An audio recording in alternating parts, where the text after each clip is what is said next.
Assalamualaikum warahmatullahi wabarakatuh. Saya dengan Hari Talib, founder dari Kampung Tiga Orang. Apa motivasi membangun dan sejarah Kampung Tiga Orang?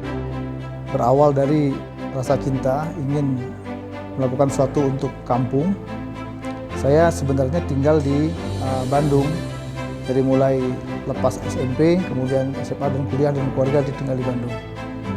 Setiap kali pulang ke Pangkal Pinang selalu ada keinginan untuk melihat sesuatu yang pernah saya mainkan, sesuatu yang pernah saya dulu lihat, tapi untuk saat ini sudah punah, sudah tidak ada lagi. Jadi ada suatu cita-cita, keinginan untuk membangun suatu kawasan di mana sesuatu yang memang sudah tidak pernah ada lagi itu menjadi muncul kembali dalam suatu kawasan. Maka bermula dari itulah munculnya Kampung Tiga Orang. Apa keunggulan Kampung Tiga Orang sehingga dijadikan destinasi wisata yang dapat dikunjungi? Kampung Tiga Orang berasal dari kata kampung, tiga orang itu suku. Jadi di Pulau Bangka ini orang tidak mengenal kata suku, yang dikenal adalah orang. Seperti kita sering mengenal orang Cina, suku, atau orang Batak, orang Minang, lebih dikenal bukan suku tapi orangnya. Berawal dari Kampung Tiga Orang ini adalah asal-usul orang Bangka yang pertama sekali mendiami Pulau Bangka. Jadi yang pertama kali masuk ke Pulau Bangka ini adalah orang darat, berbarengan orang laut, dan kemudian orang Melayu. Makanya orang-orang inilah yang pertama sekali masuk ke Pulau Bangka ini dan mendiami Pulau Bangka ini. Jadi orang itu artinya suku darat, suku laut, dan suku Melayu. Apakah ada benang merah dari kawasan Kampung Melayu Tua Tunu itu sendiri dengan Kampung Tiga Orang? Di Kampung Tiga Orang, dalam pembangunannya kita mulai dari Masjid Kayu. Jadi Masjid Kayu dibangun, saya cerita ya awal dari sejarah tempat itu. 2011 saya beli lahan masih berbentuk hutan belukar atau kelekak. Kelekak ini adalah suatu tempat di mana ditanami oleh tanaman keras seperti durian, manggis, rambutan, dan lainnya. Seiring waktu, 2012 saya mulai ngebangun pertama itu Masjid Kayu, tanggal bulan 12 tahun 2012. Nah, belum terpikir adanya Kampung Tiga Orang. Kemudian langkah berikutnya setelah masjid kita bangun balai atau balai panggung yang sekarang ada letaknya di belakang Masjid Kayu. Setelah itu baru kita bangun lagi galeri menyimpan barang-barang lama, barang-barang yang sifatnya untuk bisa kita ketahui bagaimana orang-orang Bangka dulu dia kehidupan, dari mulai dia bekerja, alat yang mereka gunakan, dan bagaimana anak mereka bermain. 2016 kita mulai membangun kawasan Kampung Tiga Orang itu. Kenapa Kampung Tiga Orang? Kampung Tiga Orang kampung yang pertama sekali masuk ke Pulau Bangka ini 3 orang tadi, orang darat, laut, dan Melayu. Orang darat kita bangun 7 gubung rumah yang berada di lokasi atas atau lokasi utara. Itu tempat ataupun yang pernah dihuni oleh orang-orang Lum, suku Mapur yang ada di air Abik atau di daerah Pejem. Di bawahnya ada kawasan sungai, kita buat semacam sepertinya kampung orang laut atau orang Seka. Nah, dan kemudian Masjid Kayu, ada Masjid Kayunya, ada balai panggungnya, itu kawasan orang Melayu. Makanya kalau diambil benang merahnya, Kampung Melayu itu bagian dari Kampung Tiga Orang sekarang ini. Sebagai Ketua Lembaga Adat Melayu, kontribusi apa yang diberikan untuk memperkenalkan Kampung Tiga Orang? Tadi kita kasih definisi ya, Kampung Tiga Orang itu terdiri dari 3 suku, darat, laut, dan Melayu.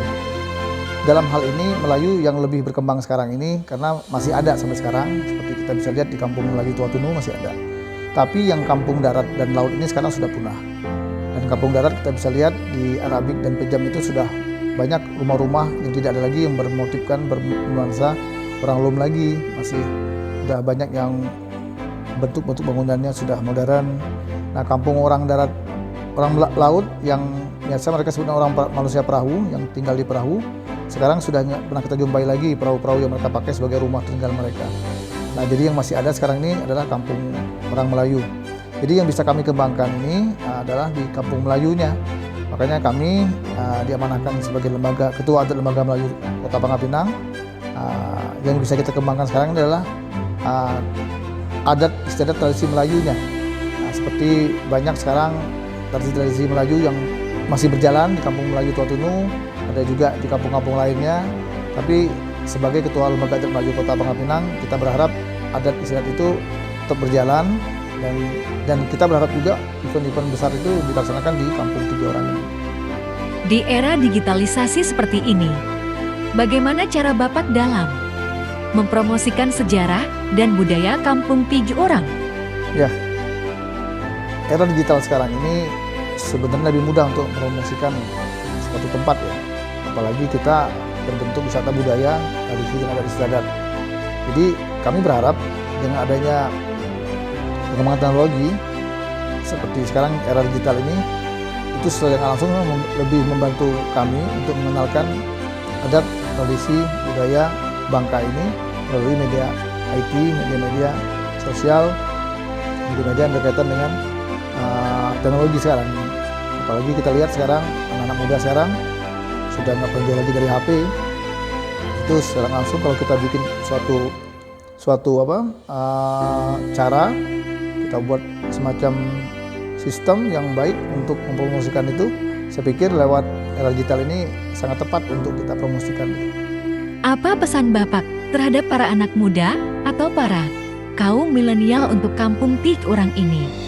Sebelum Kampung Tiga Orang ada, kami pernah membentuk komunitas namanya Kelekak Community. Di situ kami memperkenalkan tiga macam, artinya pegawi, pengalat, pemain orang lu. Pegawi itu adalah suatu pekerjaan yang dilakukan oleh orang Bangka dulu.